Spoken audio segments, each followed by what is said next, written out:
Olá, me chamo Wilker, aqui do canal Hora da Pauta, seu portal de conhecimento. E hoje eu trago uma figura espetacular. Um entrevistado que vai agregar muito conteúdo aqui no canal.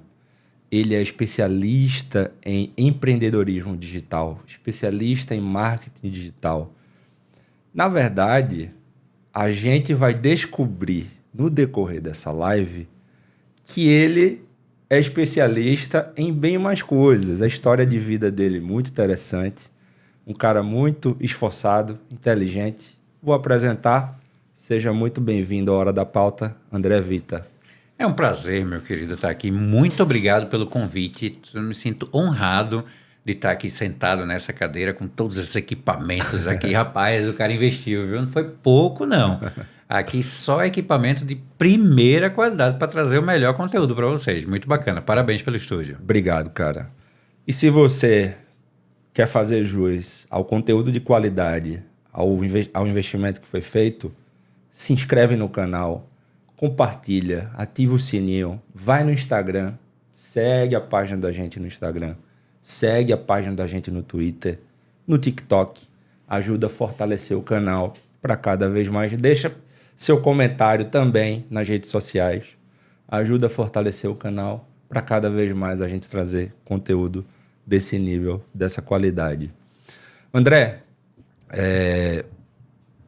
a história vai ser longa hoje aqui. Vamos embora. Simbora. A gente quer saber, eu quero saber sobre a tua história de vida. A gente sabe também dos teus projetos de empreendedorismo digital.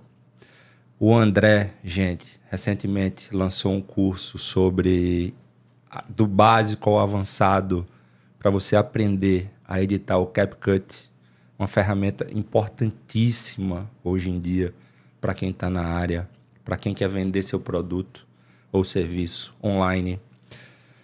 E aí vai ser onde a gente vai falar sobre empreendedorismo digital. Mas antes, queria saber tua história de vida, onde você se criou, quais são suas raízes, o que é que você traz lá de trás, sobre tuas brincadeiras de infância. Você pegou pipa, bola, teve esse privilégio de brincar com essas brincadeiras que hoje em dia, infelizmente, a nossa criançada não pode mais. Me conta a tua história, cara. Diz como foi que as tuas influências, é isso que eu tô querendo saber. Cara, vamos lá. Vocês já começam com os dois pés na caixa de peito. Já, né? sim, já. Pescoço para baixo é canela. Vamos embora. Pra torar, como diz a dona Irene.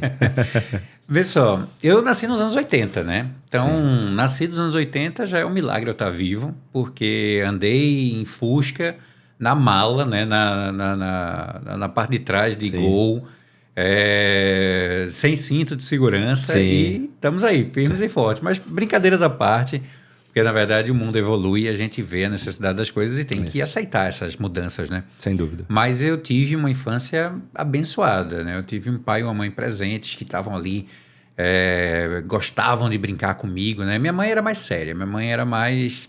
Ela era mais a educadora e o pai era mais o brincalhão. Sim. Mas sempre tive um excelente privilégio de conviver com eles, né? E meu pai, ele tinha muitas habilidades, né? Ele era aquela pessoa que era o faz tudo. Ele resolvia tudo dentro de casa, ele conseguia, por mais que demorasse, ele conseguia fazer de tudo um pouco, né? De encanamento à parte elétrica da casa, pintura. Show. Então ele conseguia fazer tudo. E ele me passava muita coisa disso. E não só ele, como minha mãe passava as habilidades dela também. E aí eu comecei a pegar gosto com essa história de aprender muita coisa. Só que isso, né, até mudando um pouco agora a forma de pensar de como eu estava falando para ti antes, isso criou uma dificuldade no meu começo da minha carreira profissional que foi muito grande. Porque você entendeu que eu gostava de aprender muita coisa. Né? Então eu convivia com meu pai fazendo muita coisa, ajudando ele. Ele trabalhava com tinta, eu às vezes visitava o cliente, ele montou uma loja. Com 9 anos eu fui para dentro da loja para vender tinta, né? Tinta de parede, tinta de massa corrida, de verdade tinta mesmo. de automóvel. E aí isso me deu uma base muito grande de vários conhecimentos. E aí, quando eu fui para o mercado de trabalho, eu fui para o mercado de trabalho quando eu tinha 19 anos. Quando eu ganhei meu primeiro computador, eu me apaixonei pela área. Né? Eu ganhei meu primeiro computador com 13 anos, um 486 DX266 com 4 GB de RAM. Não era 4 Lembrar GB. disso. Ah, se fosse 4 GB com 4 megas de memória RAM. Então era assim, era muito, muito pouco. Ele rodava muito bem Prince of Persia, Sim Farm e Sim City. Quem foi dessa época vai lembrar desses jogos que fizeram a febre da época. Tinha um de luta também, rapaz, que era Doom. Não lembro desse Luta jogo. não, de tiro. De tiro. Foi o primeiro FPS do mundo, é o Doom. Jogava na verdade, para você ter ideia, eu tenho decorado os cheats, né? Os truques que você usava para poder ganhar arma ilimitado, poder ilimitado, poder atravessar a parede, IDDQD, IDKFA, IDS, PIS, POPD e IDClip. Meu Deus Era do céu. começar... Não, era sério, era começar o Doom, IDDQD, IDKFA, IDS, PIS... E aí você já pegava todas as armas, você brincava à vontade lá. Isso quando você cansava, né, de jogar. Sim. Porque a graça era você jogar do jeito certo, né? Sim. Mas tinha uma hora que você tinha que brincar mesmo, aí era só com esses cheats aí. Sim. Eu comentei isso uma vez, eu comentei esses códigos numa página. Cara, esse foi o comentário mais curtido que eu já tive na vida, assim. Em uma semana ele tinha, sei lá, 4.000 curtidas, assim. Foi um negócio impressionante. Como as pessoas ainda têm saudades. Né? Quem viveu essa época. Eu joguei esse jogo muito. Pra época, foi, assim, uma coisa absurda. A qualidade, né? Você entrava nos elevadores, a questão das armas que você falou. Sim, o som do jogo, né? Que envolvia, era muito bacana. Até o gráfico. Você tinha aquela caixinha de som da Creative, que vinha o kit, né? Você comprava o CD, vinha a caixinha de som... E vinha o microfonezinho com um pedestal, era padrão em todo mundo. Quando comprava um kit multimídia, o computador não vinha com isso aí, você comprava esse kit multimídia e vinha esses equipamentos. Nossa, eu comprei muito computador, viu? Esse 486 DX2 depois virou um 586, depois ele foi evoluindo. Eu ganhei mais 4 megas de memória de presente de aniversário. E aí, o gosto pela informática, né, pela tecnologia... Começou um pouquinho antes, quando eu brincava de eletrônica, comprando revista de eletrônica, indo na Rua da Concórdia. Sim. E comprando sucata de eletrônica. Eles vendiam sacos enormes, assim, com peças que eram refugos ou sobras, ou que eram tiradas de outros circuitos, e a gente comprava isso por uma ninharia. E comprava isso, levava para casa e ficava brincando com ferro de solda. Isso com 10 anos. Minha brincadeira com 10 anos era com ferro de solda. Para você ter ideia.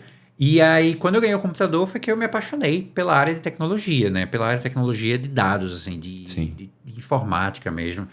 Lembro que, na época, a gente comprou uma impressora e essa impressora vinha com um disco de instalação do Photoshop, Adobe Photoshop 4.0 Limited Edition, que era uma edição limitada, gratuita, que vinha junto com a impressora para a pessoa poder já...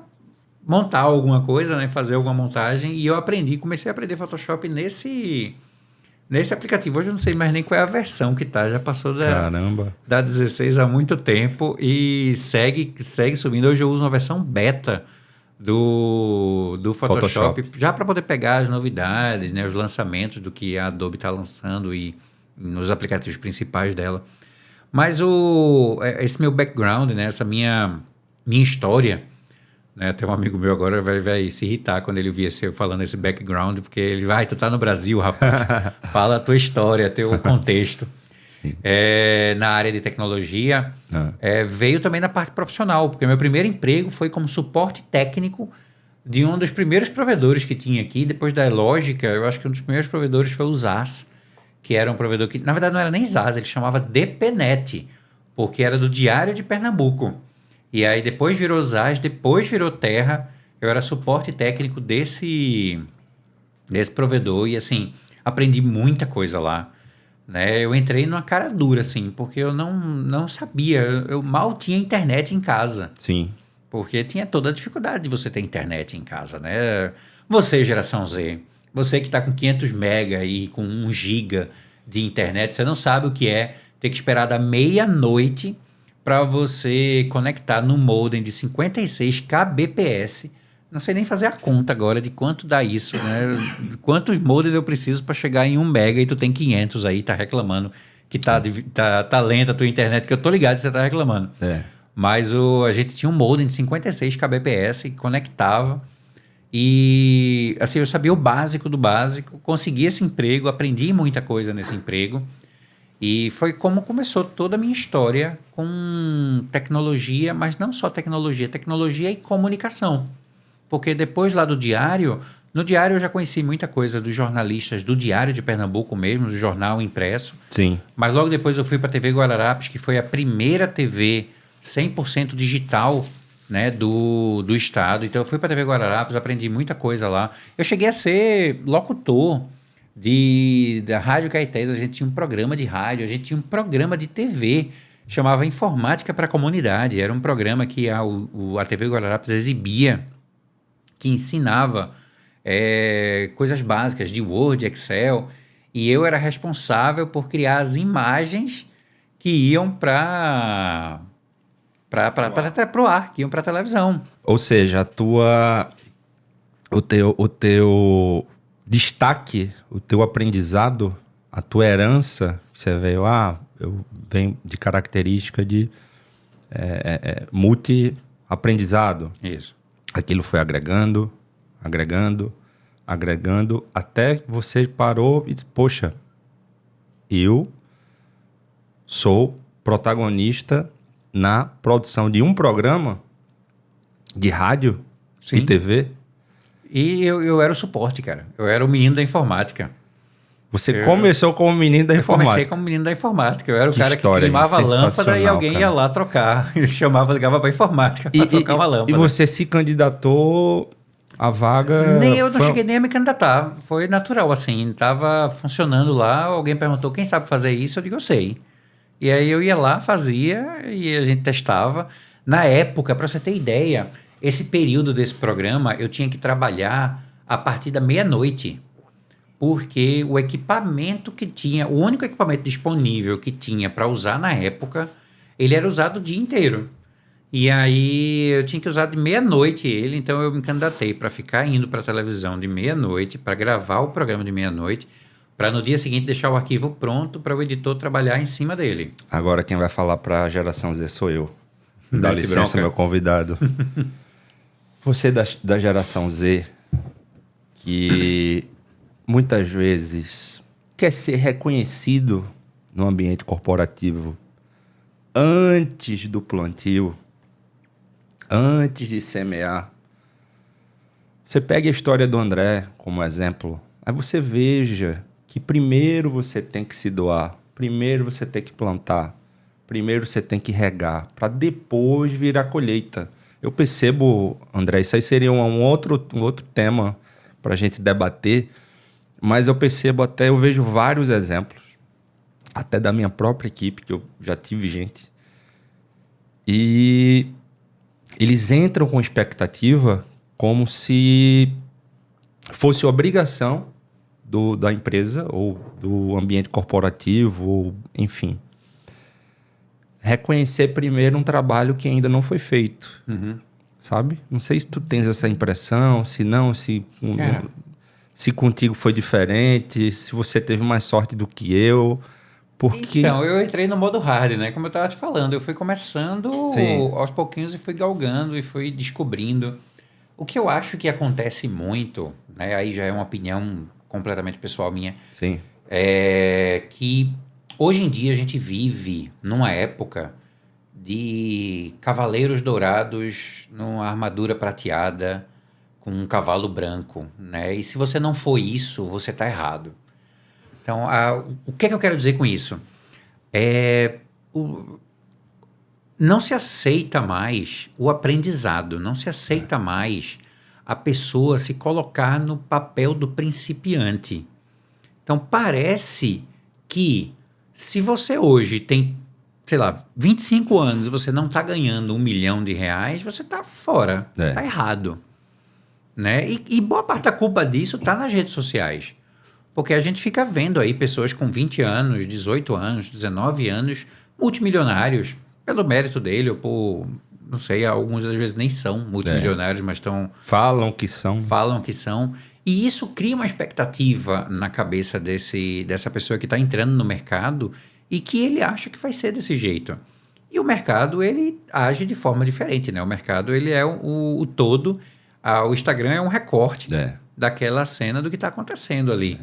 Então, é bem complicado quando a gente vai lidar com isso, lidar com essas expectativas, com esses sentimentos. Até porque a expectativa e os sentimentos de cada um mudaram de acordo com uma geração. Para o meu pai, a estabilidade para o meu pai nem tanto, porque ele até era aventureiro, ele até engajava em ações, em empresa, montar empresa, ele tinha essa veia já na época dele. Mas para a maioria das pessoas que estudou com meu pai, era concurso público. E o concurso público, ou advogado, ou médico, era o que acontecia, o que era de bom. E aí depois vieram os millennials, né, os mileniais, depois as gerações foram mudando e as expectativas foram mudando, a responsabilidade foi mudando, né? Hoje você tem várias famílias que são formadas por uma pessoa, duas, né? Que é o marido e a esposa, não tem um filho. E tá tudo bem, e não tô querendo criticar essa... Sim, fazendo juízo de valor, não, nenhum. mas a expectativa para quem vive uma família desse tipo é diferente da expectativa para quem vive uma família que tem um filho. É diferente da expectativa da família que tem 3 filhos. Né? Então, você sabe que você tem obrigações ali para você manter. Você começa... Há bem pouco tempo atrás, eu toparia se minha esposa dissesse, vamos para o Canadá. Eu disse, oxi, tá esperando o quê? Vamos embora. Vai querer ir com visto, sem visto? Como é que vai ser? Quer fazer de que jeito? Né? Vamos estudar para fazer e vamos encarar. Hoje a gente tem um filho, eu tenho um filhote de 6 anos. Maravilha. Então você para e pensa. Como é o nome dele? Henrique. Maravilha. A gente botou esse nome para ver se ele enrica, né? Para ver se ele realmente vai atingir essa meta aí. Mas hoje você para e pensa um pouco mais. Tudo muda. Né? Tudo muda. Você tem uma criança, né? Uma pessoa, um serzinho ali, que ele depende das tuas opções. Então, tudo isso muda. Tem uma coisa que é interessante. Quando eu comecei minha carreira profissional, eu tinha multi-habilidades. Então, eu sabia fazer coisas assim que não eram comuns você ter essas conexões. Né? Então, por exemplo, eu entendia de eletrônica e elétrica, eu entendia de informática, mas eu entendia um pouquinho de marketing, eu entendia um pouquinho de edição de vídeo, eu entendia um pouquinho como é que um jornalista operava, eu entendia um pouquinho como é que o cara que fazia a decupagem do vídeo fazia aquilo ali. Então, eu tinha um pacote de ferramentas que era incrível, mas que para o mercado não era bem visto. Sabe como é que o pessoal me chamava? De pato. Porque o pato nada, voa e anda, mas não faz nada direito. Cara, a primeira pessoa que falou isso para mim doeu. Mas doeu forte, assim, porque você acha que está abalando, né? Tendo vários conhecimentos e várias habilidades e etc. Mas chega um professor, isso foi um professor da faculdade. Nossa. E ele chega para você e fala que você é um pato e que eu tenho que tomar cuidado com isso. Porque a gente vivia uma época de especialistas. Então, vivia uma época onde a pessoa tinha que ser especialista, né? E até hoje a gente enxerga isso, né? Em alguns campos mais do que outros. Mas medicina é um campo em que você tem que ser especialista. Mas também tem espaço para generalista. Né? Senão não tinha o clínico geral que tinha que entender um pouquinho de cada coisa. Mas na época isso foi visto assim de forma bem agressiva. Que absurdo. E somente ano passado eu entendi um pouco de onde vinha essa minha vontade de ter vários conhecimentos, de ter várias habilidades, de conhecer de tudo um pouco. A minha sócia da minha última empresa, ela falava sempre que eu era um cara que podia conversar sobre qualquer assunto, né? Da flexibilidade do rabo da lagartixa até a quinta galáxia, eu ia poder conversar sobre isso. E essa é uma coisa que eu descobri depois que veio de uma característica físico-química minha, que é o TDAH. Sim. Então, eu sou TDAH, eu fui laudado ano passado como transtorno de déficit de atenção e hiperatividade. Que é engraçado o TDAH é que ele é nomeado através do que incomoda os outros. Você já parou para pensar isso?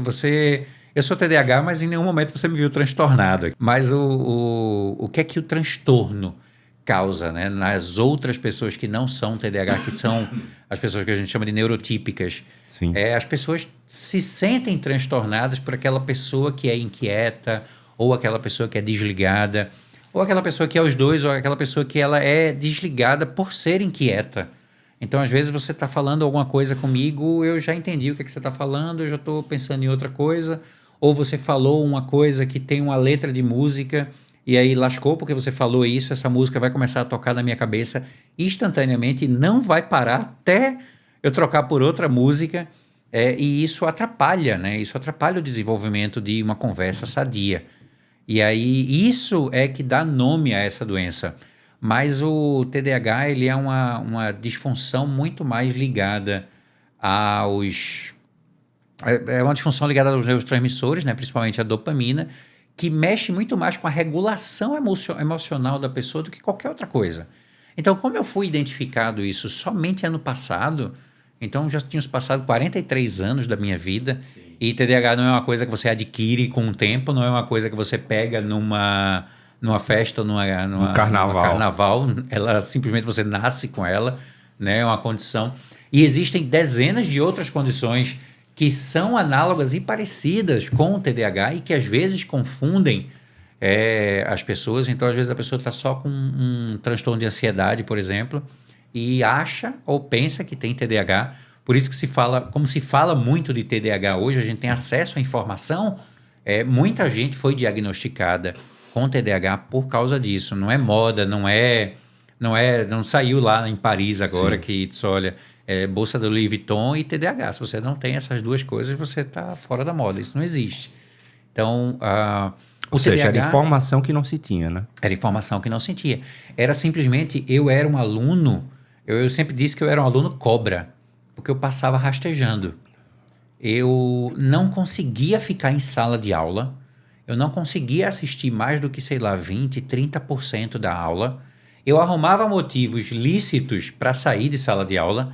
Então, eu era presidente de classe, diretor do DCE, presidente do DCE, eu organizava a pastoral do Colégio Nóbrega. Nossa, e aí o colégio me chamava para ir para tal lugar. Ninguém percebeu que eu era TDAH nessa época, porque simplesmente eu arrumava desculpas e motivos para poder fazer aquilo. Só que além do TDAH, eu também sou superdotado. E essa superdotação, ou altas habilidades, que é o termo correto hoje, ela me ajudou a, mesmo eu assistindo 20% da aula, atingir 60% da nota.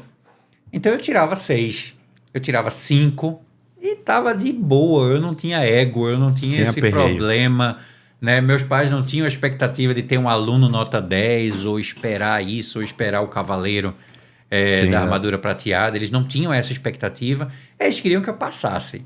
E aí eu passei de ano tranquilão, sempre indo para recuperação, aproveitava a escola ao máximo, né? Até no finalzinho de novembro eu estava indo lá fazer prova, mas... As finais... Os final, se tivesse recuperação Só da recuperação... Só é campeão que vai para a final. Eu estava dentro. Eu vou usar essa agora, gostei. E eu já cheguei aí para o último nível, que era o conselho de classe. Caramba, aquele em janeiro? Exatamente, que era quando os professores se reuniam e diziam assim, só vamos aqui analisar André. Rapaz, André é um menino tão bom. O que é que esse cara está fazendo? Por que ele não consegue tirar uma nota melhor em matemática e tal? Meu Deus do céu. Só que como eu era um aluno muito participativo, os professores gostavam de mim.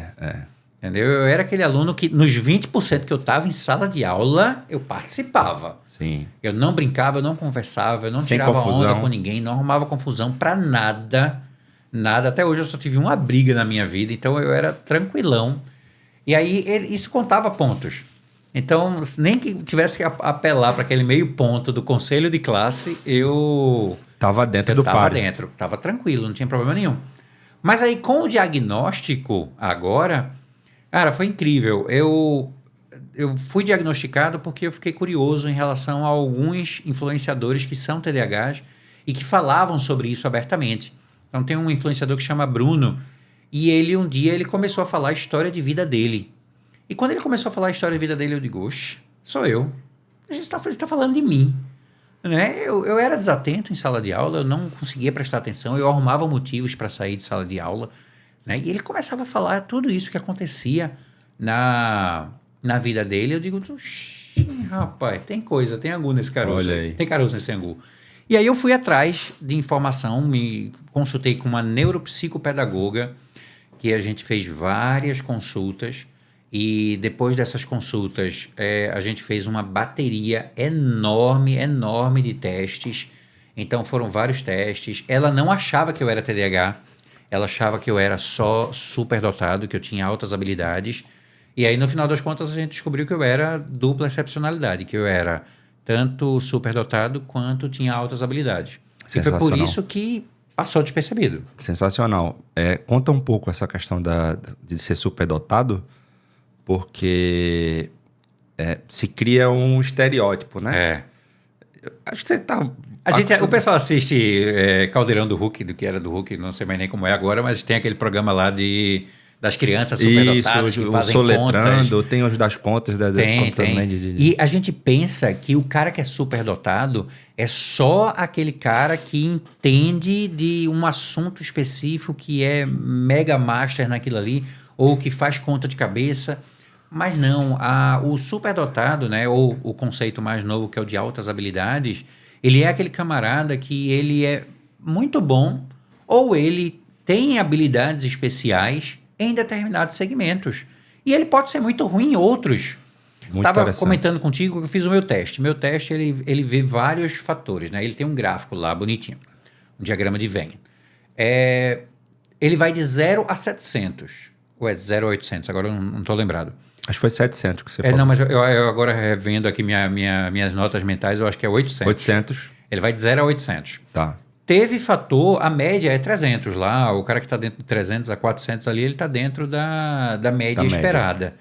Teve fator que eu bati 790 pontos, 780 pontos, né, como velocidade de raciocínio, comunicação, né, alguns fatores como esse eram muito bons. Em outros eu era problemático.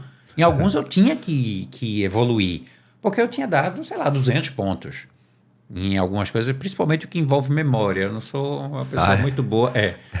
Eu não sou uma pessoa muito boa. Mas hoje tem tecnologia para lhe ajudar. Cara, é horrível, porque eu consigo lembrar do IDD-QD, do IDKFA, do IDSP-ISP-OPD, do DUM. E não consigo lembrar que eu tinha que ter comprado carne ontem, porque não tinha mais carne e lascou. Entendeu? Mas é porque as conexões no cérebro são feitas de formas diferentes. Então, comprar carne não é interessante para mim. Mas se eu for jogar Doom, eu vou querer saber do IDD-QD e do IDKFA. Entendeu? Entendi. Então, essas conexões elas vão sendo feitas de formas diferentes. E essas formas diferentes é que vão fazendo. Mas ter sido diagnosticado, né, mesmo que tardiamente, foi um alívio muito grande. Imagino, cara. Entendeu? Foi uma satisfação muito grande eu poder olhar assim e dizer, a culpa é minha, mas agora eu tenho para quem botar essa culpa. A culpa é do TDAH. Entendeu? E não é botar a culpa pela culpa, não é uma muleta. Sim. Sabe? Porque hoje em dia a gente tem que ter muita delicadeza quando a gente fala isso, porque as pessoas acham que, o cara é TDAH e ele vai, sei lá, ele vai esquecer tal coisa do trabalho e vai botar a culpa no TDAH. Não é isso. Mas é você saber que você tem essa dificuldade e usar, como você falou, tecnologias que te ajudem a melhorar isso. Ou tratamento, ou terapia ocupacional, ou seja lá o que for, né? Cada pessoa se dá bem com um tipo de tratamento. Perfeito, André. E assim, cara, a gente, quando o entrevistado ele vem, a gente evita até fazer juízo de valor, gente, em relação até à personalidade de candidato ou da opinião do candidato, eu já estou em ritmo de eleição, do entrevistado, até em relação à opinião do entrevistado, Mas é preciso ter personalidade para dizer isso que você falou. E responsabilidade também de dizer assim, opa, eu não posso usar como muleta. Por quê? Na minha visão, as pessoas escutam na internet e aí chegam para fazer uma seleção e aí a pessoa que está selecionando vai dizer assim, não vou selecionar ninguém de TDAH, porque vai ter o cara vai inventar aquela desculpa, não vai me entregar isso, vai esquecer a tarefa que eu passei para ele, e etc, etc. Então não vou selecionar. Sendo que muitas das vezes é justamente o contrário, né? Queria saber tua trajetória na parte de tecnologia. Quando você assume o setor lá no Grupo Diário de Pernambuco. Vamos entrar nessa parte agora? Vamos embora. Quero conhecer a parte da tua história, onde a gente vai ter como exemplo aquele André, o teu começo de carreira, aquela parte onde você se torna gestor de equipe, onde a tecnologia realmente passa a ter aquele valor, a incorporar na tua vida profissional aquele significado gigante, dizer assim, não, eu me defino como esse profissional aqui. Conta pra gente. Cara, foi a época que eu mais aprendi informações, absorvi informação todos os dias. Que massa. Porque todo dia tinha problema. Não era assim por nada, não. É que todo dia tinha problema. Eu entrei no ZAS, no Grupo Associados, né? Na época o Grupo Associados, eu entrei lá pelo DPNet. Do DPNet eu fui para o ZAS, do ZAS eu fui para o Terra. O Terra encerrou as operações aqui em Recife. Sim. Então mandou todo mundo para São Paulo, então tinha só um suporte lá em São Paulo que atendia todos os estados. Nessa época eu já tinha feito amizade com o pessoal da TV, da rádio, né, do jornal impresso. E aí eles quiseram me aproveitar. Sim. Então eu fui para a TV. Na TV eu era suporte técnico da TV Guararapes. Lá era assim, a maior parte era probleminhas bobos, porque a gente tinha terminais burros, como a gente chama, eram computadores que eram só carcaça em uma placa de rede, e eles acessavam um servidor maior.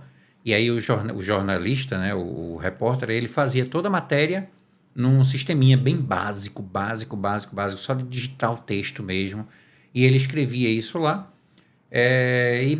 Os problemas eram coisas do tipo, o meu computador não está ligando, a impressora não está funcionando, era aquele basicão de suporte técnico. Sim. Como a gente conseguia resolver os problemas com uma certa celeridade, sobrava tempo e aí eu comecei a aprender outras áreas da televisão. Então tinha um grande amigo, Fernando Pessoa, ele era da área técnica. Então eu acompanhava a Pessoa na área técnica. Aí ele ia montar aquele carro de externo, eu ia descobrir como é que montava aquilo ali, eu entendia como é que funcionavam os switches.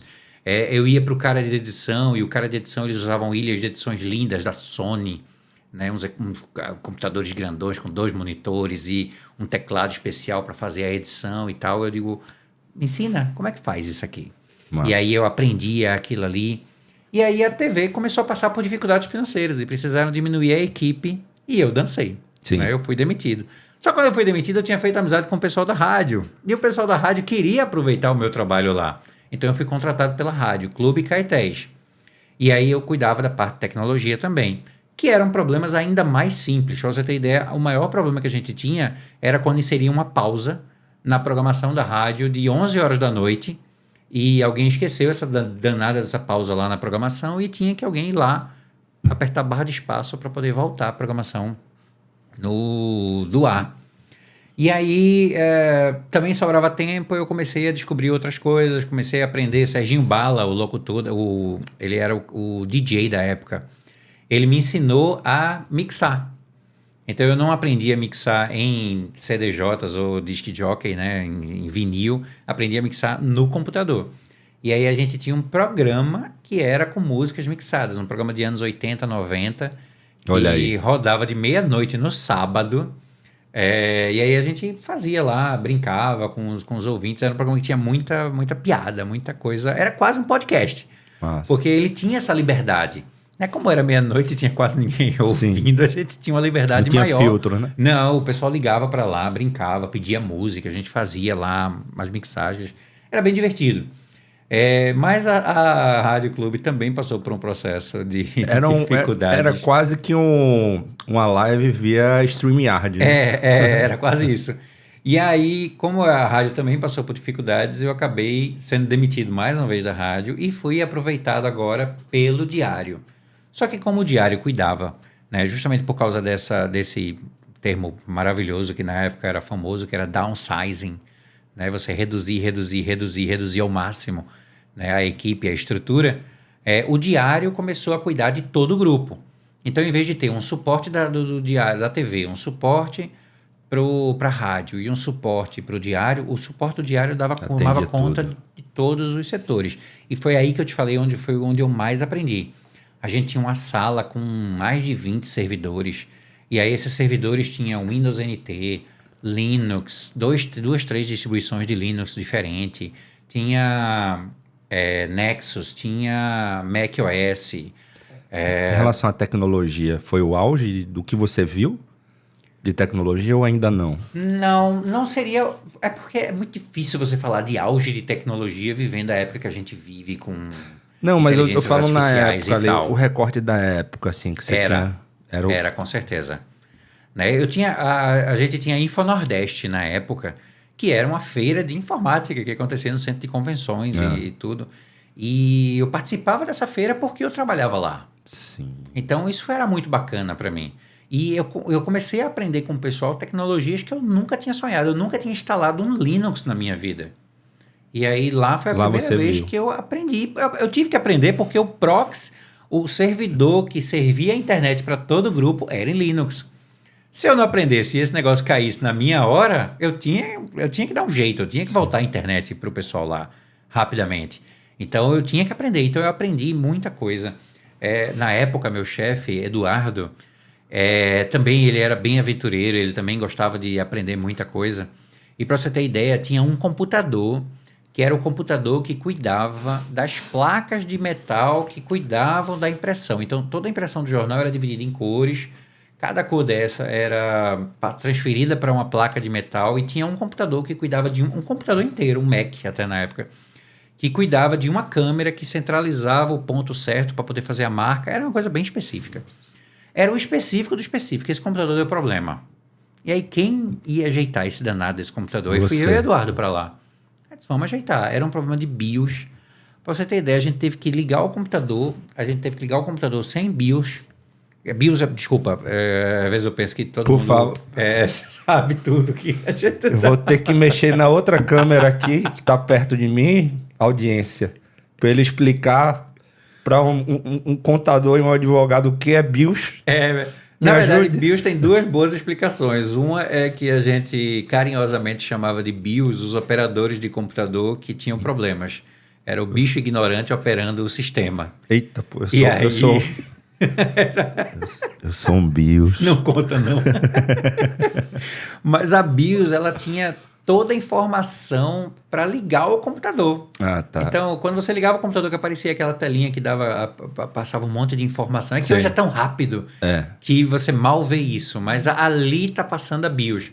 E a gente teve que tirar esse chip e colocar esse chip com o computador ligado. E aí era um drama, porque tinha que ser bem certinho. E a gente não tinha equipamento para isso. A gente improvisou. Bom, resultado, deu certo. Não precisou chamar um técnico da Alemanha que ia vir aqui só para poder resolver o problema desse computador. E provavelmente não ia resolver desse jeito, ia resolver de outra forma. Mas vocês abriram e colocaram equipamento, essa plaquinha. A gente abriu o computador ligado, tirou a BIOS, isso é uma coisa que não se fazia. Na verdade, até você que é técnico que está ouvindo eu falar isso, por favor, não faça. Vai dar errado. Só deu certo nesse dia, nessa hora. Nesse dia, nessa hora. Porque ele era um problema. Essa BIOS teve algum problema, não sei o que foi, que acabou só resolvendo quando a gente fez isso. Lógico, a gente pesquisou antes, né? Não foi um insight que saiu do nada. Sim. A gente pesquisou, conversou com as pessoas, viu que era uma opção viável e que podia dar certo e que, graças a Deus, deu. Até porque também, se não desse, não tinha o que fazer. Né? O computador já estava parado mesmo, já estava morto. Ele já não ia operar, ia ter que ser feito de forma manual, ia atrasar o jornal. Provavelmente o jornal ia acabar sendo impresso no concorrente. né? A Folha ou o Jornal do Comércio é que ia acabar imprimindo o diário. E isso, na época, era uma prática comum, mas era ruim porque a Folha ia imprimir primeiro dela. Ia colocar na rua primeiro dela. Sem dúvida. E ia colocar o diário só depois. Claro. Então isso ia ser um prejuízo. Uma meia horinha aí. Já tá indo. Deixa eu terminar o cafezinho aqui que a gente vai botar para imprimir. Isso. Mas era um problema sério e a gente conseguiu resolver. E linkando essa característica que você tem, de pegar essas demandas, veja, proatividade, etc., com TDAH. Beleza? Na verdade, se você é de RH e você está com medo de contratar um profissional de TDAH, perca esse seu medo, viu, meu querido? Porque TDAH tem algumas coisas, principalmente criatividade, pensar fora da caixa e, bicho, funcionar sob pressão. É lindo você ver um TDAH. O TDAH é o seguinte, ele tem um prazo de 15 dias para fazer uma coisa que normalmente leva 10, mas aí ele botou um prazo de 15 para ter uma folga, só que ele vai esperar chegar no último dia para fazer a coisa que levaria 10 dias, ele vai fazer em 4 horas. Caramba. E vai dar certo. E vai fazer, e vai entregar. Vai ficar bom. Vai. Quem é TDAH sabe. Quem é TDAH conhece esse método de trabalho, sabe? E o problema é que você começa a entender que isso funciona e começa a usar isso na tua vida, no dia a dia. Aí é a desgraça. Aí é horrível. Por isso eu até digo, eu tenho uma cliente minha que ela, não, André, isso não tem pressa, não. Fala isso não. Diga que você precisa disso para domingo. Como eu não trabalho domingo, nem sábado, eu vou te entregar na sexta, vai funcionar. Caramba! Não me diga que não tem pressa, porque se você me disser que não tem pressa, lascou, vai demorar. E foi por isso que eu procurei tratamento do TDAH. Porque o TDAH estava funcionando, o ser TDAH estava funcionando muito bem durante esses 43 anos, quando eu tinha alguém me cobrando, quando eu tinha um chefe, quando eu tinha um cliente, quando eu tinha minha esposa, quando eu tinha alguém cobrando que aquela situação funcionasse. Sim. Quando eu precisava fazer o negócio por conta própria, que eu era que me cobrava, aí não desandou. saía. Aí desandou. Aí eu tinha projeto assim, engavetado por 2 anos. Teus projetos, você tem 2 excelentes projetos, bastante conhecidos. Eu tenho aqui. Alguns projetos, eu tenho algumas coisas que eu... Vamos começar por esses Da 2 gastronomia. da gastronomia, porque são massificados. A gente vai falar dos outros e até do seu curso também. Do que tá na básico. porta, viu? Hoje é dia 27, tá lançando agora dia 27, dia 29. Dia Ainda dá 29. tempo de se inscrever, viu? Já a gente fala. Inclusive, quem for ao curso me verá por lá, porque eu vou fazer esse curso, tá certo? Eu conheci o André no evento do Beto Café, diga-se de passagem. Ele apresentando o CapCut com a didática dele, que não é porque eu tô na sua frente, não, viu? Por isso que eu vou fazer o curso também. Didática excelente, gente. Certo? Um cara altamente compromissado em ensinar. Então, tenho certeza, gente. Hoje, dia 27. Dia 29 de junho, não perde a oportunidade. Faz o curso do André. Ele vai ensinar do básico ao avançado, tudo sobre o CapCut. A gente vai colocar na descrição desse vídeo o @ dele. Entra no Instagram dele, lá vai ter todas as informações, né? Tem sim. Os links. Vamos fazer melhor? Vamos colocar um descontinho pra tua galera? Vamos colocar um cupom? Vamos. Vamos fazer... Tem algum nomezinho? Um nome Tem um nome bem legal. Palita. Não. Piada interna agora. E seu Rafael Contente vai me pagar. Isso aí. Depois, um dia, a gente conta essa piada. A gente viu, vai colocar um link. O link já vai estar com desconto. Vai ser 10% de desconto para todo mundo que se inscrever através do link aqui. Quem se inscrever através do link do Hora da Pauta vai ter 10% de desconto no curso de CapCut, do básico ao avançado, do André Vita. Beleza? Baita top. Vamos embora. Vamos embora, meu velho. É o seguinte, a questão dos teus projetos, teus 2 projetos de gastronomia, Me fala um pouco como foi que você pensou. São 2 projetos de sucesso. Graças a Deus eles estão bombando. E aí, tanto que o nosso Rafael... Você quer saber se um projeto tá bombando? É quando você chega assim num lugar, você fala do projeto, aí a pessoa fala, não, conheço. As pessoas falam que conhecem, né? Então, isso aconteceu aqui agora durante essa live, essa gravação. Nosso querido Rafael do nosso marketing já falou logo, não, eu conheço. É o seguinte, gente. E aí eu vou perguntar para você, André, como foi... me fala um pouco desses projetos, como foi que você como é que eu entrei nessa área de gastronomia, né? Exatamente, cara, porque... O cara saiu de tecnologia, a tua vida é realmente muito massa, muito bacana. Banco de dados para... você vem na parte de tecnologia e chega um determinado momento, você vai para empreendedorismo digital, você não precisa responder ao professor que tentou diminuir você, falou da questão do pato, mas você dá um legal para ele e diz, não era bem assim, você não estava correto. Porque também tem professor que ele é muito limitado para aquela questão da construção da carreira dele. Eu tive um professor meu que disse que contabilidade tributária não dava dinheiro, que eu ia ser um eterno despachante da Receita Federal. Olha aí. Foi o meu maior cliente, foi de contabilidade tributária. Entendeu? Então, isso é relativo. Sim. Me conta aí, cara, como foi que você chegou? Cara, em 2014, final de 2014, eu conheci minha esposa numa cafeteria. Minha esposa era dona de uma cafeteria, que era o Will Barista. Foi uma das primeiras cafeterias de café especial aqui da cidade. Ela ficava dentro da loja da Samsung no Shopping Recife. E aí eu conheci ela lá porque a gente tinha um evento de tecnologia, que chamava Café com Tecnologia. E a gente foi para o Will Barista buscar patrocínio. Certo. Conseguiu o patrocínio, além do patrocínio eu consegui a esposa. E aí, foi excelente. O negócio foi bom, hein? Foi. E aí, ela, como era da área já de gastronomia, né? Foi quando eu comecei a me interessar um pouco mais sobre essa área. Eu tomava muito café na época. Mas de forma normal, né? Como a maioria das pessoas. Certo. E aí eu comecei a estudar sobre café. Foi quando eu me tornei barista. Vê que conexão. Eu fui fazer o curso de barista com o primeiro barista do Brasil. Ele morava aqui em Recife na época, o Jonathan, uma figura incrível.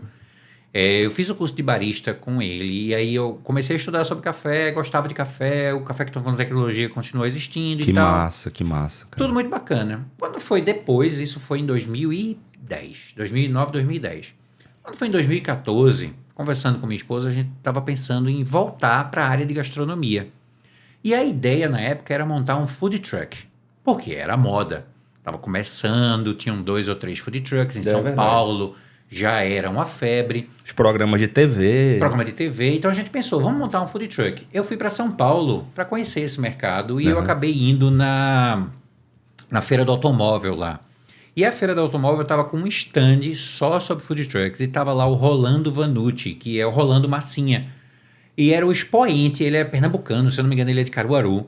E ele era o expoente da gastronomia de rua, né, de food trucks da época lá em São Paulo.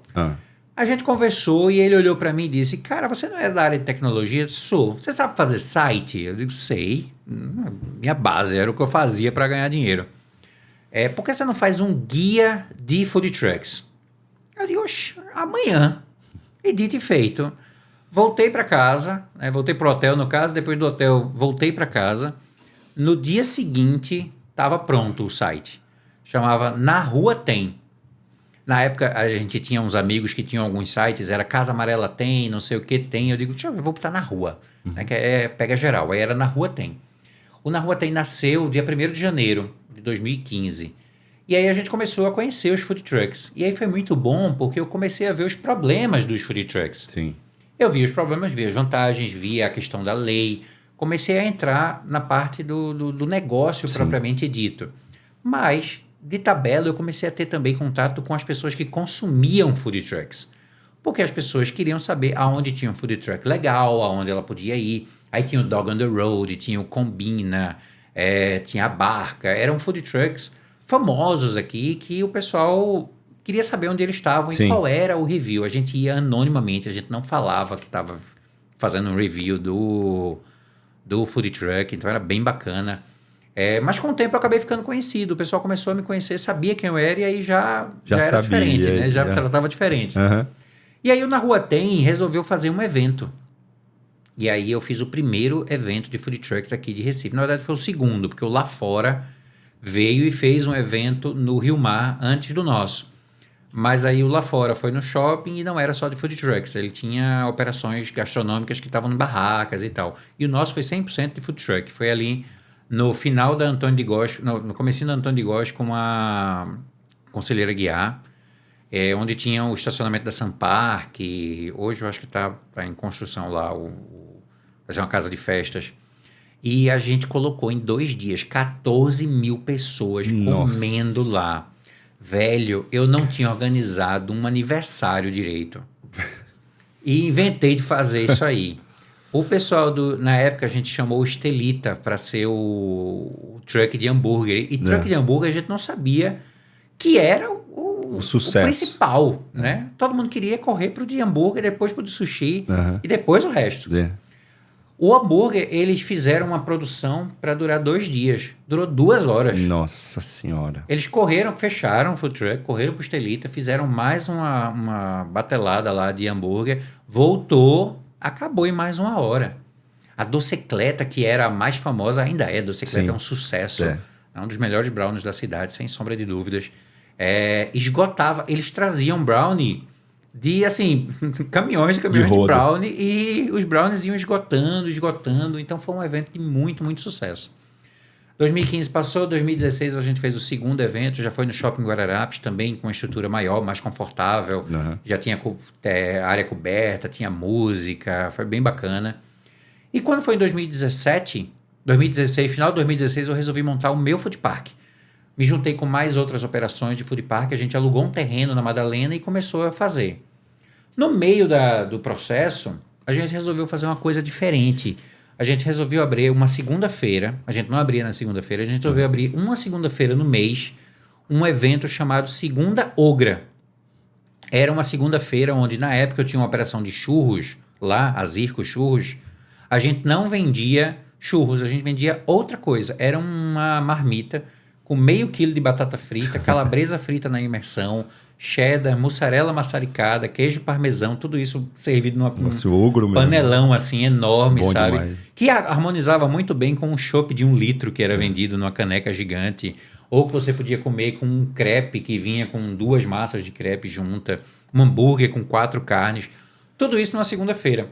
E, cara, a gente chegou pro Senac, pro Sebrae na época, e eu conheci o pessoal lá, né? Aí a gente foi falar essa ideia para eles. E quando a gente falou, eles disseram, André, isso não vai dar muito certo não, cara. Segunda-feira, Dia Internacional da Dieta, tu tá querendo meter comida gigante? Isso não vai dar certo não. Meu irmão, deu tão certo que a gente pagava o aluguel, né, do espaço com lucro da segunda-feira. Então, assim, foi um negócio incrível. O Food Park, no final das contas, acabou não dando certo como um todo. Teve problemas societários, uma série de coisas. Sim. A gente resolveu fechar o Food Park, né, enquanto ainda estava em alta. E a Segunda Ogra morreu com o Food Park. Aí um amigo meu, José Jaime, que era o cara que vendia o chopp de 1 litro lá na época, falou, André, por que tu não faz um festival? Aí eu, como adoro essas ideias, no dia seguinte o festival estava pronto. Aí a gente chamou Festival de Comida Ogra. Já tinha uma proposta com cobrar um valor das casas, e esse valor ia ser o que ia pagar, né, a produção do material e tudo e tal. E bom, deu certo. A gente fechou o primeiro ano com 20 participantes, deve ter vendido, eu não contabilizava na época os pratos, mas deve ter vendido uns 1.000 pratos, pelo menos, nesse festival.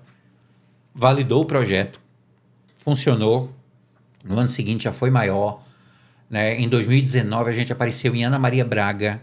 Uau. Jimmy Ogro veio pra cá, né? Então o repórter dela, que é um cara fantástico. É mesmo. Mas, bicho, virou gente meu amigo, boa. Assim. Gente boníssima, de primeira qualidade, né? O cara é gigante, Eu sou relativamente grande, você é grande, ele é maior do que eu e você juntos, assim, ele é enorme. Eu ficava pequeno e magro perto dele. E o que ele tem de tamanho, ele tem de coração, assim. Que massa. Foi um cara, ele fez uma matéria de 28 minutos em rede nacional sobre o Festival Ogro. Caramba. Cara. Aí foi que despontou de vez, então. O festival ficou super conhecido, né, bombou. E aí, depois disso, surgiram ideias de fazer outros festivais, né? O pessoal, faz um festival de hambúrguer. Eu digo, não, rapaz, eu conheço o pessoal que faz o festival de hambúrguer aqui, já é muito bom. Não vou brigar com eles. Faz um festival de café, você gosta tanto de café. Eu disse, menos ainda. Recife tem o Recife Coffee, né? Que é um festival incrível, zero defeitos, sabe? Assim, fantástico. Eu não vou me meter para concorrer com esse pessoal, não, porque... Sim. Não teve vale um dia a pena, desse, inclusive. Foi agora, do mês passado. Ele começa no Dia Internacional do Café e vai até dia 9 de junho. E aí pensando em sugestões, a gente resolveu fazer um outro festival, que aí foi o festival Rota Doce, que é um festival só de sobremesas. Então esse é o segundo. Aí agora já com a experiência do primeiro, né, já sabendo como tudo funciona, a coisa foi muito mais tranquila, apesar de ser... outro mercado completamente diferente. Completamente diferente. Dono de doceria é completamente diferente de dono de lanchonete, restaurante e hamburgueria. Você fala em relação a preparo corporativo, questão de... Quais seriam assim, as características que mais te chamam a atenção? Fiquei curioso. Vamos lá. Primeiro, o dono da hamburgueria, ele tem uma visão gerencial do negócio como um todo. Certo. Mas dificilmente ele está lá na chapa criando. Tem alguns que fazem isso, mas dificilmente ele está lá na chapa. Para a chapa, ele tem um chefe ou um chapeiro ou alguém experiente lá nesse segmento. É lógico, isso não é a regra, tá? Desculpa, isso é a regra, não é a exceção. Existem não são todos, né? Não são todos. Mas tem muito dono de hamburgueria que está lá, né, fazendo, preparando e tal.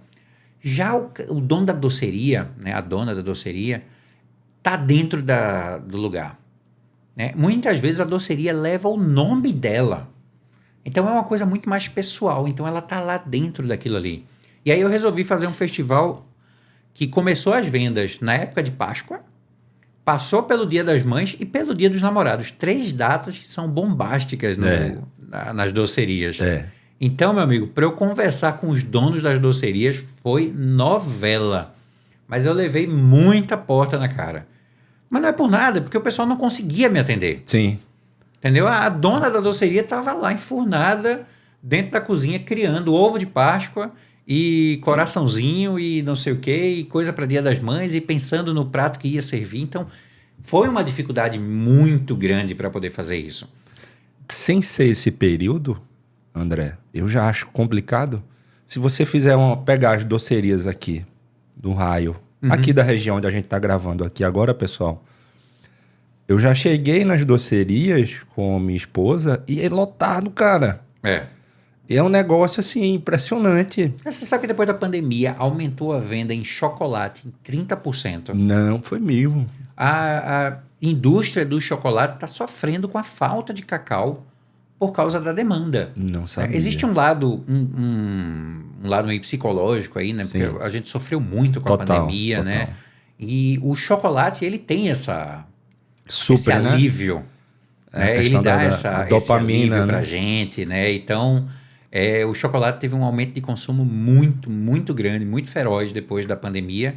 E as docerias estão aproveitando essa onda, né? Essa onda, né? Porque quem não gosta, né, de um docinho, a sobremesa, bom demais. Né, desse afago que a sobremesa dá. E aí o Rota veio com essa proposta, né, com essa ideia. Vai até que data? O Rota vai até o finalzinho de junho, até o último dia. Último dia. Dia Show. 30. Todo o roteiro do rotadoce.com.br. Tá no teu Instagram também. @RotaDoceRecife. @RotaDoce. Aí eu comecei a separar os Instagrams porque tava virando um negócio, como esse negócio do algoritmo é muito sério, eu não podia no Instagram só falar de comida tudo, ogra, né? de doce, de tecnologia, de edição de vídeo, sabe, de promoções, não dava para falar tudo no só. Então eu acabei criando um monte de conta. Hoje eu cuido de uma série de contas no Instagram. É um inferno, meu celular tocando o tempo todo. Isso é uma lista, né? Tocando o tempo todo, porque é o Rota Doce Recife, o @Festival Ogro. O Na Rua Tem eu tive que matar, porque nesse meio tempo, não tinha mais tempo de visitar restaurantes para fazer reviews da forma como eu gostava de fazer, né? Então, e o algoritmo também mudou. A forma como o algoritmo estava entregando os vídeos não estava mais satisfatório, eu não estava mais me sentindo honesto em fazer uma coisa que não era do jeito que eu gostava. Então, eu acabei matando na Rua Tem. E aí, fiquei com o André Vita, o @AndréVita, que era um Instagram que eu não usava. Que era um Instagram que era meu Instagram pessoal. Eu escondi todas as fotos do meu filho, abri o Instagram e hoje eu trato lá de assuntos mais voltados à tecnologia, marketing, né? Promover os cursos, também. Promover as coisas. Então, foi uma estratégia que deu muito trabalho, mas tô em processo. Tô nesse processo. Eu também. Eu digo que eu estou assim, mas se eu olhar agora no Instagram, deve ter, sei lá, umas 20 publicações e olhe lá. Eu acho que nem isso tudo. O meu tem 2 anos e meio, meu pequeno. Tudo mudou com ele. Uma bênção. Andrezão, me fala sobre teus outros projetos, cara. Agora eu fiquei... Eu quero te fazer uma pergunta depois sobre empreendedorismo em Recife. Eu quero chegar nesse ponto, tá? Vou falar de Rua da Concórdia. Adoro. Ainda adoro. Sim. Mas eu preciso saber dos teus outros projetos que você queira destacar, possa destacar pra gente. Cara, olha, fora os 2 festivais, né? E agora a linha de educação, digamos assim, né? Trabalhando com esses cursos. O curso de CapCut é um dos cursos que eu estou montando. Show. E a gente vai montar um outro curso de automação para publicidade, né? Uma área mais específica, mas que tem uma demanda bem bacana para esse segmento. Eu tenho um site... Explica um pouco mais sobre esse de automação. Vamos lá. Se você navegar pelo meu site e você entrar no Facebook, você vai ver uma propaganda minha. Certo. Tá? Então, a gente usou o pixel do Facebook para saber que você entrou no site, que você me conhece e vai te mostrar uma propaganda do curso. Joia. Quando você entrar nessa propaganda do curso, vai ter lá uma opção de cadastre-se. Certo. Quando você clicar nesse cadastre, eu vou pedir 3 informações para você: nome, e-mail e telefone. Essas informações, se você estiver fazendo isso pelo Instagram, o Instagram já vai perguntar: quer preencher automaticamente? Então, o esforço para você é mínimo. Sim. Quando você vai clicar no preencher automaticamente, vai colocar lá o teu nome do Instagram, vai colocar o teu e-mail e o teu telefone. Quando você clicar no enviar, na hora que você clicar no enviar, você vai receber uma mensagem no teu WhatsApp dizendo: opa, tudo bom? Eu sou o robô do André Vita, eu estou aqui para te falar sobre o curso que você acabou de se inscrever. Sim. Você quer saber mais? Aí você vai clicar lá no botãozinho e vai dizer sim. Aí diz: pronto, olha, o curso vai funcionar dessa forma, vai ser dia tal, 29, vai começar de 8 da manhã, papapá. Posso te mandar o link ou você ficou com alguma dúvida? Você quer falar com o André? Aí o cara bota lá, diz: não, eu quero falar com o André. Aí ele aparece meu contato. Então, toda essa automatização, essa é uma automatização que a gente pode fazer. E, na verdade, por trás dessa automação tem muito mais coisa. Leads. Quando você clicou lá para se cadastrar, você foi para a lista do Facebook, você foi para uma planilha em Excel, em Google Sheets, que eu coloquei, e você foi para o meu Trello. O meu Trello criou um cartãozinho lá com o teu nome, teu e-mail e teu telefone, que eu vou te mover agora de coluna até fechar o negócio contigo. Então, sensacional. Com um custo muito baixo, a gente consegue fazer isso, organizar uma estrutura que aí uma pessoa sozinha, como eu, né, que hoje não tenho mais uma equipe trabalhando comigo. E que não precisa ser uma pessoa que tem aquele conhecimento. Não, para essa metodologia que eu estou desenvolvendo para fazer esse tipo de campanha, você precisa, lógico, ter algum conhecimento, né? Quanto mais conhecimento você tiver, mais fácil vai ser e mais assertivo vai ser. Menos dinheiro você vai gastar. Mas, velho, não tem mágica. Ou você tem conhecimento ou você tem dinheiro. Não, mas eu digo assim, conhecimento, tipo, o cara precisa ser algum programador. Não, zero programação. No code, alguma coisa nessa área. Zero programação, zero... Ou, por exemplo, um advogado. Fácil. Ele vai usar 2 ou 3 programas para fazer esse tipo de automação e vai poder aumentar a quantidade de programas de acordo com a necessidade dele. Sim. Então, por exemplo, André, eu quero fazer isso, mas eu quero que o meu chatbot pergunte o CPF da pessoa e já informe o cadastro dessa pessoa na Receita Federal, como tá. Dá para fazer? Dá. É uma automação possível. É fácil? Já não é mais tão fácil. Entendi. Aí a gente usa recursos de API, né? Você tem que contratar uma API que faça a conexão com o banco. Já começa a dificultar um pouquinho, mas não é nada de outro mundo, não. Mas, por exemplo, aquele empreendedor que está começando no mercado digital, que ele quer começar a ter essa lista de leads dele, ele pega a tua ferramenta de automação, ele consegue mandar bala. Tranquilo. A ferramenta nem é minha, né? A gente usa ferramentas que estão disponíveis no mercado, né? Ou seja, você vai dar o treinamento.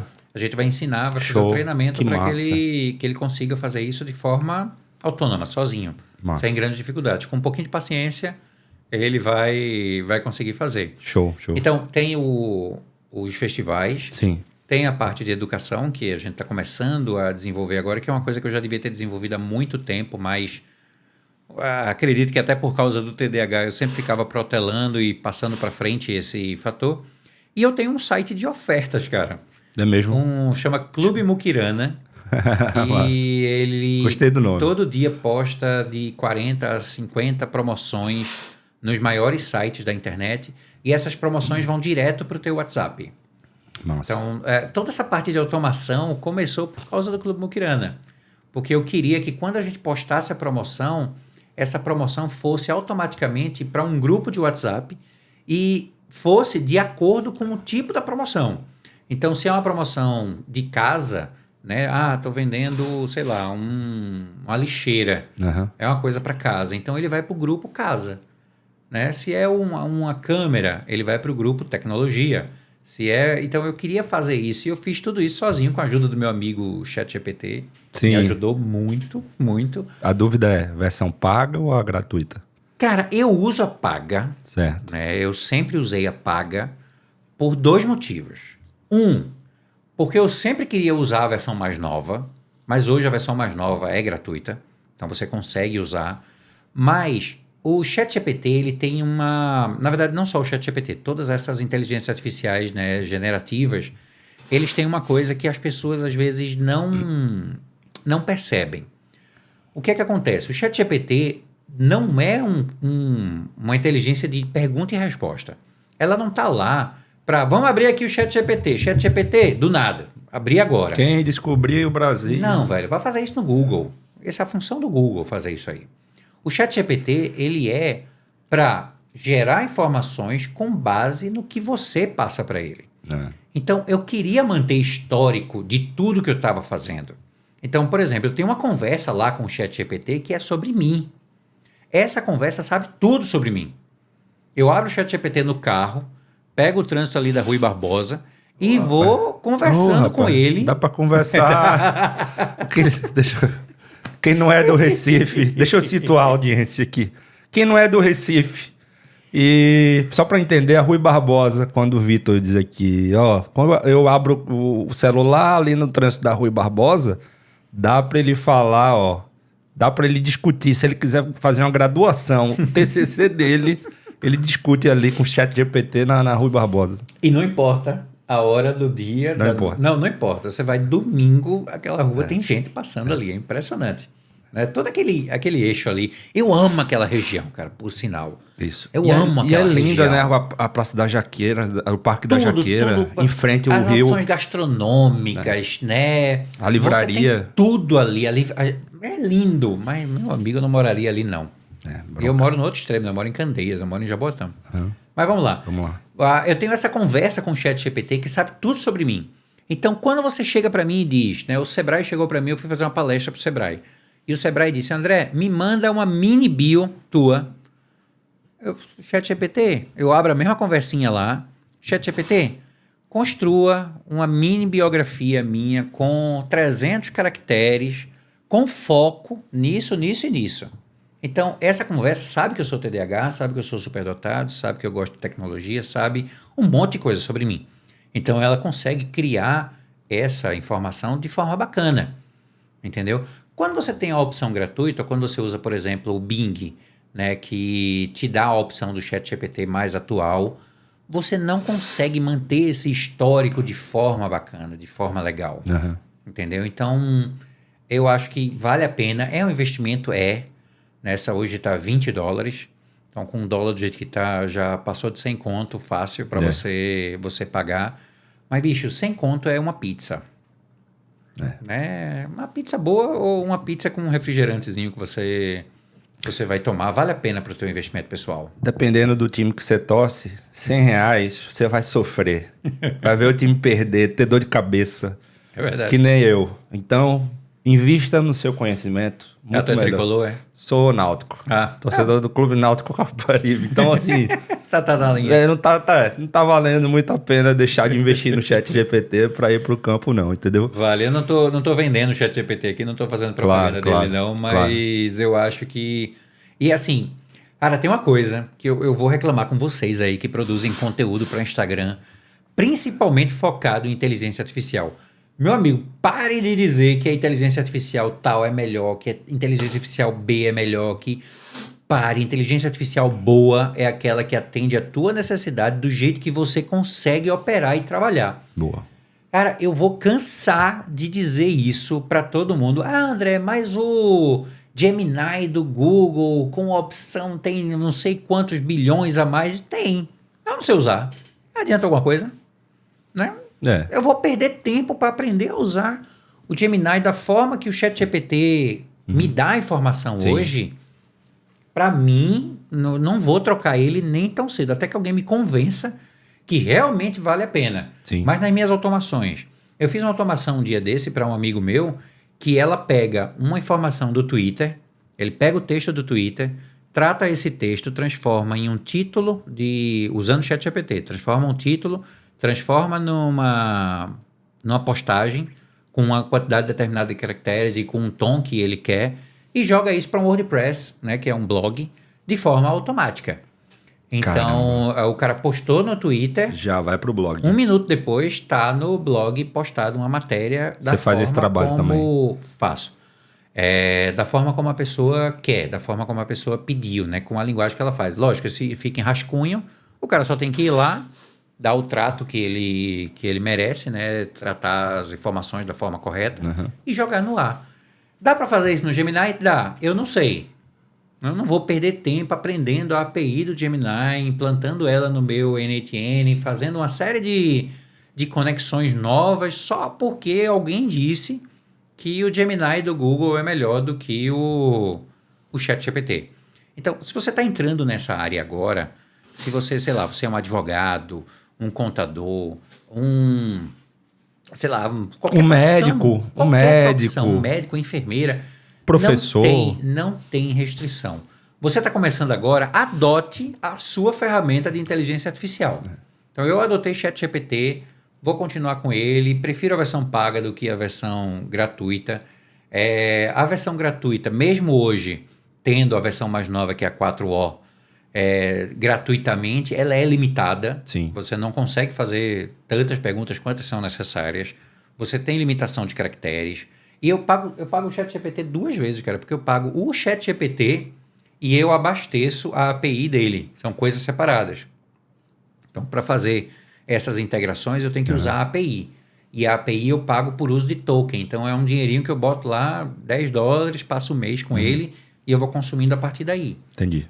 Entendeu? Então, é muito interessante e vale a pena quando você se dedica a fazer. Tinha meu ex-sócio, o Emerson, eu amo de paixão esse cara, ele falava muito uma frase, né, que a gente, na época, editava vídeos, em 2009, e existia uma luta muito grande entre o Adobe Premiere, que era o padrão do mercado, e os outros softwares que estavam vindo, Sony Vegas, o DaVinci Resolve, tinha uma série de outros aplicativos que estavam chegando e que faziam, né? Hoje seria muito fácil você brigar CapCut com Premiere, né? Isso. Daria para comparar bem.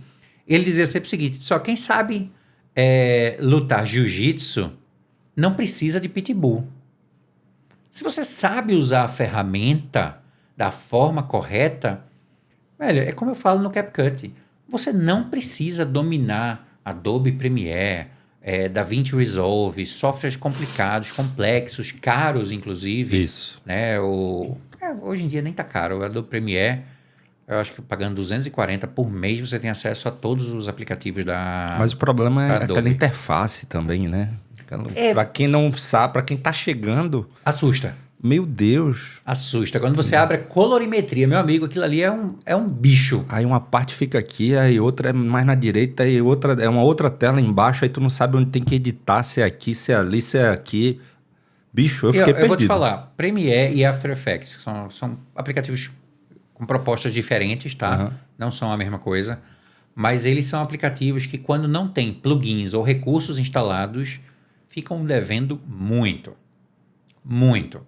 Há um CapCut, por exemplo, que já tem muita coisa nativa. E ainda tem um detalhe. O CapCut, ele virou o standard, né? Virou o padrão para a internet, para o TikTok, para o Instagram.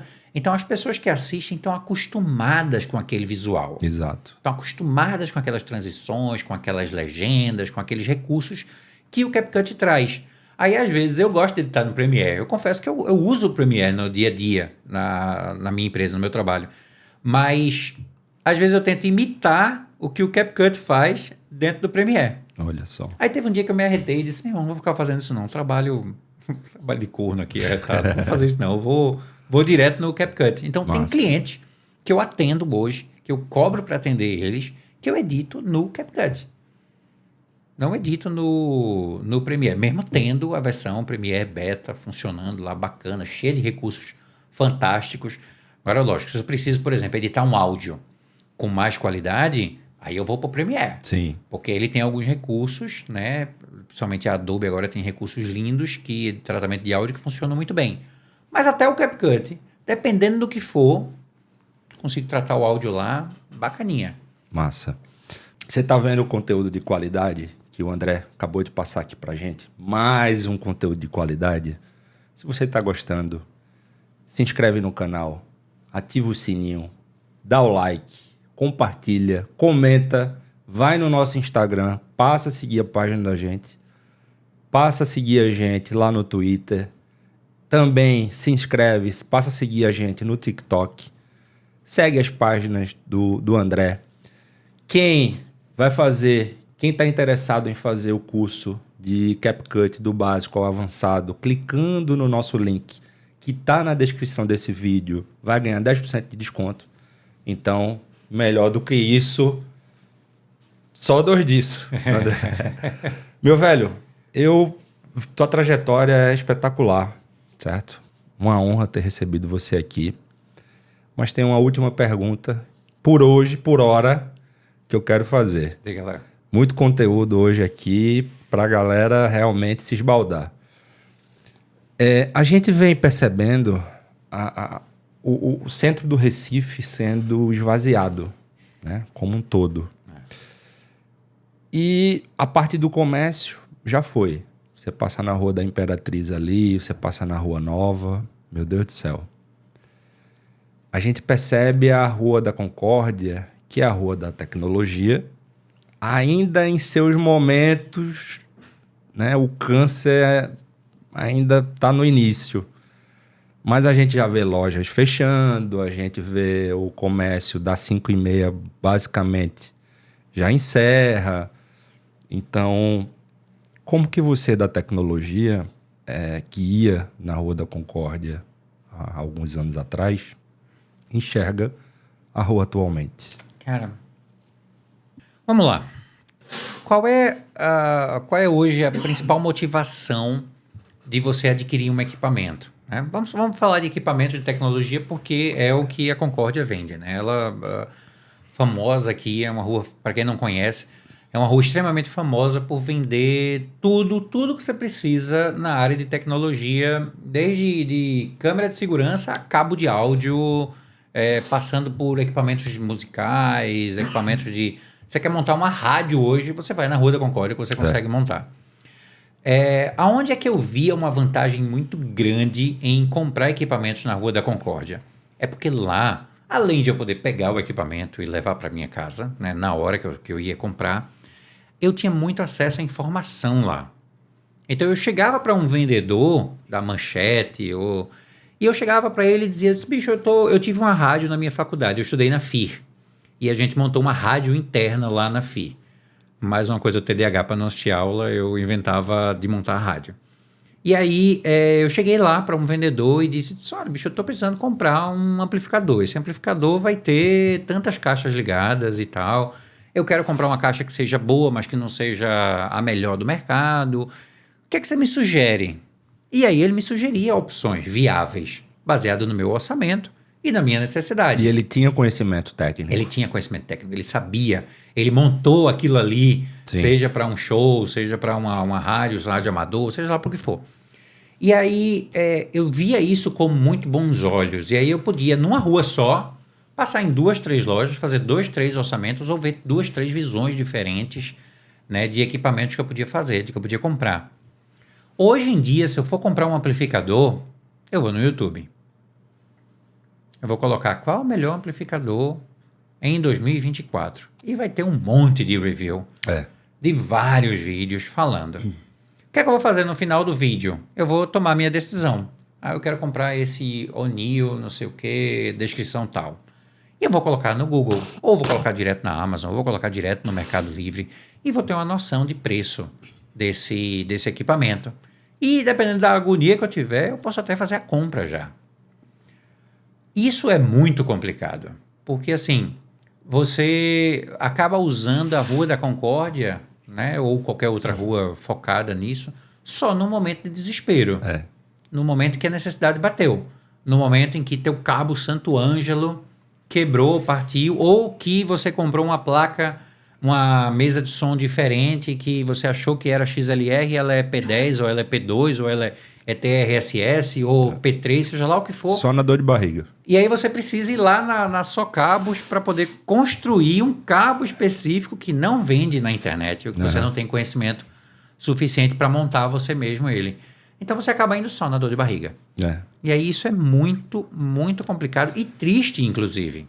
Mas eu acho que a Rua da Concórdia ela ainda tem uma sobrevida muito boa, principalmente pelos serviços. Porque, beleza, você comprou lá teu equipamento no Mercado Livre, passou-se 2 anos, ele deu problema, rapaz, você vai lá para ajeitar. Você vai procurar dentro daqueles prédios ali, no 2º andar, de escada, numa sala pequenininha, o único cara que conserta aquele LED com aquela característica, com aquela informação que você precisa. E aí você acaba revitalizando aquilo ali por causa disso. E ainda tem muito mercado, principalmente de audiovisual, câmeras de segurança, que o pessoal ainda está bem preso a ir até o local, comprar e vender. Eu instalei um sistema de segurança no meu condomínio agora há pouco e o cara comprou todos os equipamentos lá. Eu sei que ele comprou lá porque quem pagou fui eu. Então ele comprou o equipamento, ele pediu o equipamento, ele fez o pedido, a moça mandou o link para mim, eu paguei em casa, não precisei ir na Rua da Concórdia, mas paguei em casa e ele foi lá buscar os equipamentos. Assim, na minha opinião, na minha visão, eu acho que, por exemplo, vamos colocar o exemplo de um estúdio desse. A cada R$1.000 que você gasta, eu acho que 50, 100 não, 30 ficaram na Rua da Concórdia. 800 não, mas uns 300, 400 em São Paulo. E o restante de fora. Entendeu? Faltou os impostos aí também, uma boa parte. Né? Não, mas eu tô falando mais em porcentagem. Do grosso. Tô falando, joga os impostos aí na conta, porque senão seria 2.000. Então, foi basicamente isso aí, André. Qual que seria a ideia? O que vem de São Paulo, o material que vai importado para São Paulo, pode vir importado direto para cá. A gente precisa pensar em atrativos de importação sem precisar o fornecedor aqui e comprar lá em São Paulo, porque uma interface de áudio que uma Veneza Music compra em São Paulo, ele vai colocar o valor que comprou mais a margem dele. E o frete? E o frete. Qual o nosso intuito? Cobrar a política pública para... o cara tem que ter incentivo aqui, para ele buscar direto do exterior, entende? Então, o meu pensamento seria mais ou menos nesse sentido. É um assunto, é um tópico complicado, é um tópico que exige muita conversa, muito entendimento, porque ele afeta essencialmente toda uma cadeia, né? Existe toda uma cadeia que sofre ou que é beneficiada de acordo com a política que foi desenvolvida. Eu importava muita coisa, hoje eu tenho importado muito menos, né? Eu ainda importo alguma coisa de equipamento, principalmente para testar, porque quando a gente pensa em equipamentos de qualidade, quando a gente pensa numa marca Rode, por exemplo, que é o microfone e a interface de áudio que você está usando, você sabe que ele é o melhor. Mas quando você não tem dinheiro para comprar o Rode, você tem que pensar no Lanze, no Yugno, no Blitzwolf, né, que são marcas chinesas, né, que na China podem até ter um respaldo, mas que no Brasil não tem conhecimento. Então você tem que comprar para testar. Né? Até no curso de CapCut a gente vai falar sobre esses microfones da Ulanzi. Cara, que são opções baratas, porque são baratas. A última vez que eu vi estava R$120 um par de microfones sem fio da Ulanzi, que liga direto no teu iPhone ou no Android. Você coloca aqui ele tem uma baratinha, né? Sim. O microfonezinho que você... Eu acho que eu tenho um desse, cara. Conecta aqui. Bicho, eu tô usando ele já tem um ano. A caixinha dele é aquela... Tem um encaixezinho que você abre, ele fica meio que numa caixinha de... Não, esse não. Esse daí, eu sei qual é esse daí.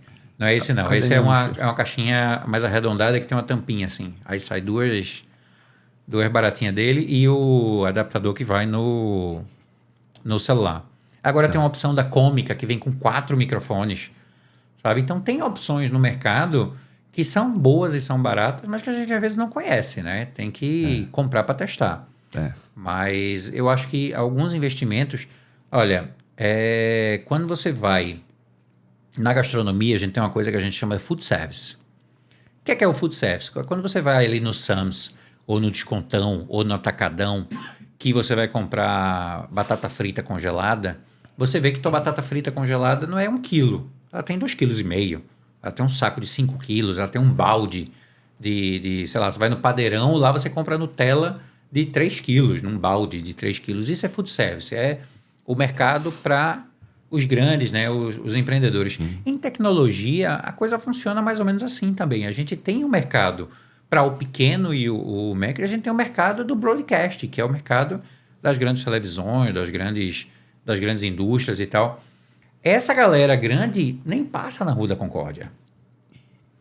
Nem passa. Eles compram direto dos fornecedores, eles vão para feiras, onde nas feiras eles conhecem os fornecedores e vão comprar os equipamentos lá. As feiras lá fora, né? As feiras lá fora, feiras em Las Vegas, nos Estados Unidos a grande parte, ou na China. E eles compram esses equipamentos lá dessa galera. E, velho, são equipamentos que movimentam muito dinheiro. Muito dinheiro. Hoje em dia já está mais normalizado isso, né? Na época que eu trabalhava na televisão, para transmitir uma coisa ao vivo, você tinha que ter um caminhão inteiro. E hoje você usa uma bolsa. Um mochilink. Um mochilinkzinho, 2 modemzinhos ali conectados e a transmissão fica, filé. Perfeita. Né? Então, a tecnologia evoluiu e diminuiu. Né? Os preços nem tanto. Agora, né? o mochilink é caro pra caramba. Mas paga. Ele se paga. Ele é caro porque ele sabe que ele é bom. Ele sabe que ele está substituindo um caminhão que custa milhões.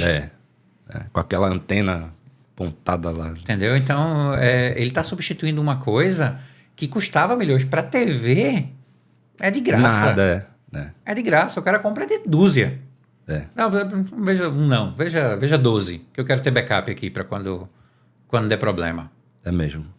Gente, sabe aquela live que você diz assim, infelizmente, vamos acabar agora, mas tenho certeza que teremos outras lives e até outros ambientes também, quem sabe até com o Mochilink. Simbora. Não? André, foi uma satisfação enorme, cara, ter recebido você aqui. Uma figura espetacular, gente. Por isso que vocês estão vendo nas câmeras, na frente das câmeras, por trás, uma figura gigante, mais ainda, e uma história de vida inspiradora. Uma honra ter conhecido você e vou acompanhar você, aí me inspirar em tua trajetória. Seja sempre, sempre, sempre bem-vindo aqui. É um prazer, foi ótimo, eu adorei. Massa. Gente, se você gostou do conteúdo, se inscreve no canal, ativa o sininho, dá seu like, compartilha, ajuda a fortalecer nosso canal para cada vez mais a gente trazer conteúdo de extrema qualidade. Beleza? A gente fica por aqui, fica com Deus, até a próxima live, um abraço, tchau, tchau, valeu!